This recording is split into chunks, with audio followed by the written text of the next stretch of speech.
पुस्तकालय का मुख्य उद्देश्य क्या होता है?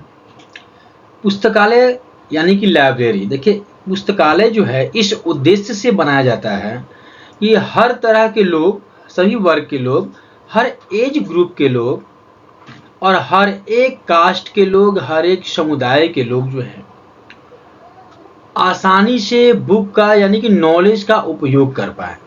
यानी कि जो बुक हैं वो आसानी से हर एक उम्र के लोगों के पास, हर एक वर्गों के पास, कास्टों के पास आसानी से पहुंच पाए, जिससे जानकारी जो है आगे बढ़ाई जा सके।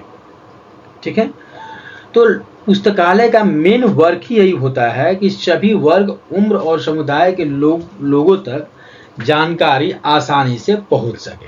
यानी वो जानकारी किस माध्यम से होगा? तो वो जानकारी किसी डिजिटल माध्यम से, आज के टाइम में डिजिटल माध्यम से हो, या फिर बुक के माध्यम से हो, या न्यूज़पेपर के माध्यम से हो, या और भी बहुत सारी तरीके हैं। यानी कि इन माध्यमों से होकर आसानी से जानकारी सभी उम्र के लोगों तक, सभी कास्ट के लोगों तक आसानी से पहुंच सके। तो पुस्तकालय का मेन उद्देश्य यही होता है। देखिए पुस्तकालय विज्ञान के 5 नियम भी हैं। यानी कि पुस्तकालय विज्ञान के कितने नियम हैं? 5 लॉ है, 5 नियम हैं। कौन कौन सा? तो पहला जो नियम है, देखिए जो पुस्तकालय विज्ञान के जो 5 नियम है, ये नियम को कौन दिया है? तो डॉक्टर एस.आर. रंगनाथन। इस नियम को देने वाले कौन है? Doctor S R. रंगनाथन।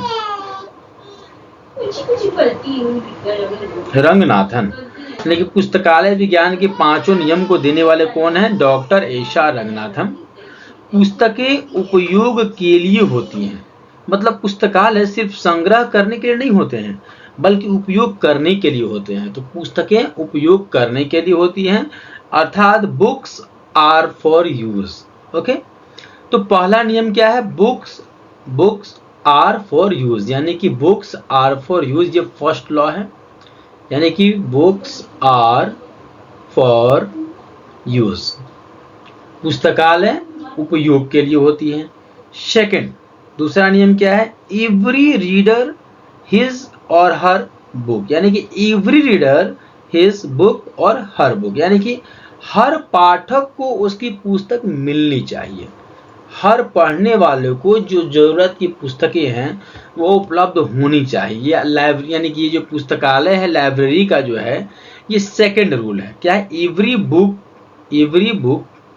अगला क्या ऑप्शन? एवरी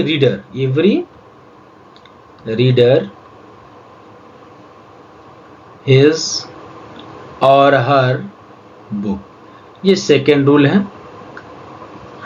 यानी कि सभी पाठक को उसकी जरूरत की किताबें उपलब्ध होनी चाहिए, मिलनी चाहिए, उन तक पहुंचनी चाहिए। ये लाइब्रेरी का जो है वो सेकेंड उद्देश्य होता है। थर्ड उद्देश्य क्या होता है? एवरी बुक इट्स रीडर, यानी कि थर्ड क्या होता है? एवरी बुक इट्स रीडर, अर्थात हर किताब को उसका पाठक मिलना चाहिए।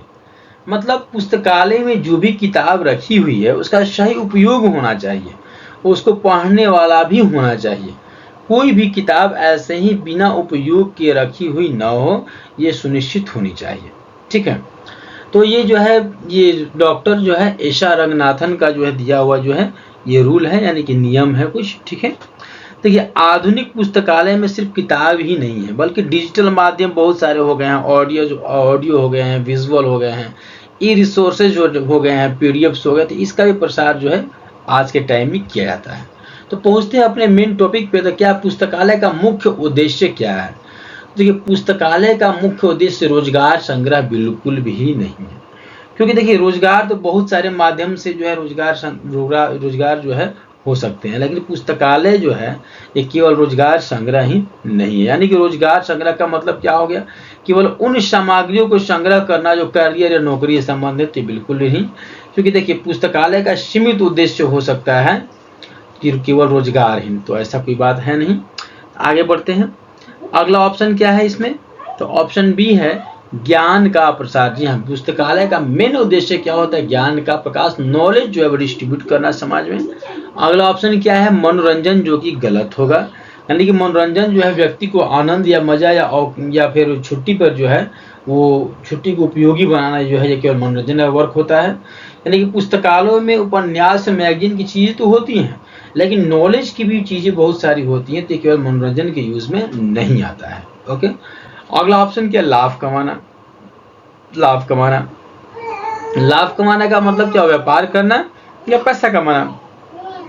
ये बिल्कुल भी गलत है, क्योंकि पुस्तकालय जो है, लाइब्रेरी जो है, एक नॉन प्रॉफिट ऑर्गेनाइजेशन है, यानी कि पुस्तकालय एक गैर लाभकारी संस्था है, तो उसका उद्देश्य लाभ कमाना बिल्कुल भी नहीं है। नेक्स्ट प्रश्न की ओर बढ़ते हैं। पुस्तकालय में वर्गीकरण प्रणाली का क्या उद्देश्य है, यानी ठीक है, यानी कि पुस्तकालय में जो क्लासिफिकेशन सिस्टम होता है, इसका मेन एम, मेन गोल क्या होता है।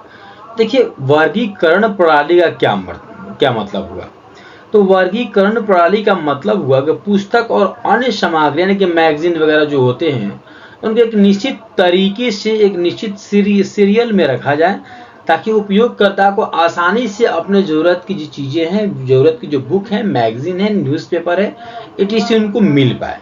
ओके, यानी कि इसको अच्छे से ज्ञान का क्रमबद्ध एक सीरियल में विभाजन जो है, इसको बोलते हैं हम लोग पुस्तकालय का वर्गीकरण प्रणाली, यही होना चाहिए। ठीक है, देखिए इसका मेन उद्देश्य क्या होता है, इसका मेन उद्देश्य होता है कि विषय के अनुसार पुस्तकों को एक निश्चित सीरियल में रखा जाए, ताकि आसानी से इनको कभी भी खोजा जा सके, ढूंढा जा सके। ठीक है, देखिए डीडीसी डेवरी डेसिमल क्लासिफिकेशन जो है, इसके अनुसार ज्ञान को 10 मेन भागों में बांटा गया है। यानी कि डीडीसी के अनुसार इसको 10 पार्ट में बांटा गया है। ठीक है, यूपीसी यानी कि यूनिवर्सल डेसिमल क्लासिफिकेशन जो अंतर्राष्ट्रीय स्तर पर मान्य प्रणाली है। कौन, यूडीसी जो है वो इंटरनेशनल लेवल पे जो है मान्य प्रणाली है। और कोलन क्लासिफिकेशन जो है वो डॉक्टर एसा रंगनाथन के द्वारा विकसित किया गया, जो कि भारत में बहुत ही ज्यादा इंपॉर्टेंट है। कौन, कोलन क्लासिफिकेशन, जिसका यूज है जो भारत में ही होता है, भारत में महत्वपूर्ण है।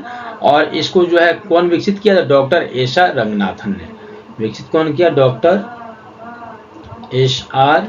रंगनाथन। ओके, चलिए ठीक है। अब देखिए, वर्गीकरण का उद्देश्य पुस्तकों की संख्या को बढ़ाना बिल्कुल भी नहीं है। ओके, और बल्कि क्या है इसका उद्देश्य, तो मौजूदा पुस्तक को एक सीरियल से ढंग से रखना होता है। ओके, तो संग्रह का विस्तार बिल्कुल भी नहीं है। ऑप्शन भी है क्या, व्यवस्था बनाना, किसी भी चीज को एक निश्चित क्रम में रखना। ठीक है, तो ये आंशिक रूप से गलत है, हालांकि ये थोड़ा सही भी हो सकता है, लेकिन बिल्कुल सही इसका उत्तर क्या होगा कि ज्ञान का क्रमबद्ध विभाजन। और सिर्फ संरक्षण करना, ये भी जो है इसका सही उत्तर नहीं होगा। ठीक है, चलिए आगे की ओर बढ़ते हैं। पुस्तकालय का संस्थापक कौन कहलाते हैं। देखिए, पुस्तकालय के संस्थापक इसको बोलते हैं, तो हम जानते हैं डॉक्टर एस.आर. रंगनाथन, इसको लोग पुस्तकालय का संस्थापक बोलते हैं। पुस्तकालय की सबसे पहली आवश्यकता क्या होती है।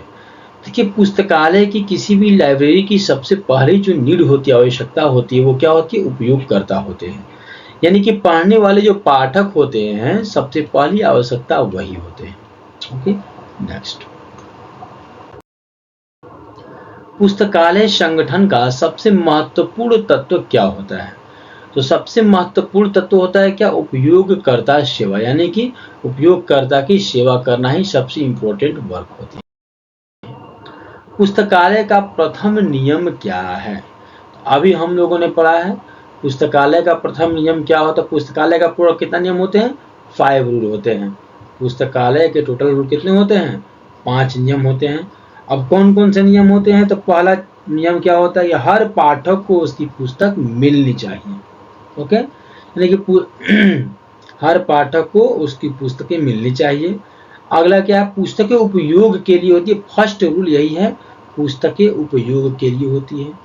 दूसरा क्या है, हर पाठक को उसकी पुस्तकें मिलनी चाहिए।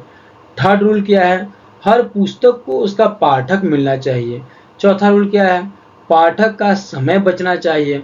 और लास्ट पांचवा क्या है, तो पांचवा है आपका लास्ट, बस पांचवा है पाठक का समय बचना चाहिए। चौथा हो गया, पांचवा हो गया पुस्तकालय एक जीवित संस्था है। पुस्तकालय लाइब्रेरी जो है वो क्या है, वो जीवित संस्था है। ठीक है, यानी कि पहला हो गया पुस्तक के उपयोग के लिए होती है। दूसरा हो गया हर पाठक को उसकी पुस्तक मिलनी चाहिए। अगला हर पुस्तक को उसकी पाठक मिलने चाहिए। अगला पाठक का समय बचना चाहिए। और नेक्स्ट पुस्तकालय एक जीवित संस्था है। नेक्स्ट, पुस्तकालय संगठन का प्रमुख कार्य क्या है। तो पुस्तकालय संगठन का प्रमुख कार्य क्या होता है, संगठन का मुख्य कार्य होता है संग्रह का वर्गीकरण करना। ओके, पुस्तकालय में कैटलॉगिंग का उद्देश्य क्या होता है, तो कैटलॉग का उद्देश्य क्या होता है, संग्रह की जानकारी देना, कौन सी पुस्तक कहाँ उसको अरेंज किया गया है, सीरियल में रखा गया है। ये जो इसका वर्क होता है कैटलॉग का एक काम होता है। तो पुस्तकालय में संग्रहण की मुख्य विधि क्या होती है, तो विषयवार भी हो सकती है, या लेखक के हिसाब से भी रख सकते हैं, या आकार के हिसाब से भी रख सकते हैं। यानी कि बिल्कुल भी सही क्या होगा इसका उत्तर, सभी उत्तर।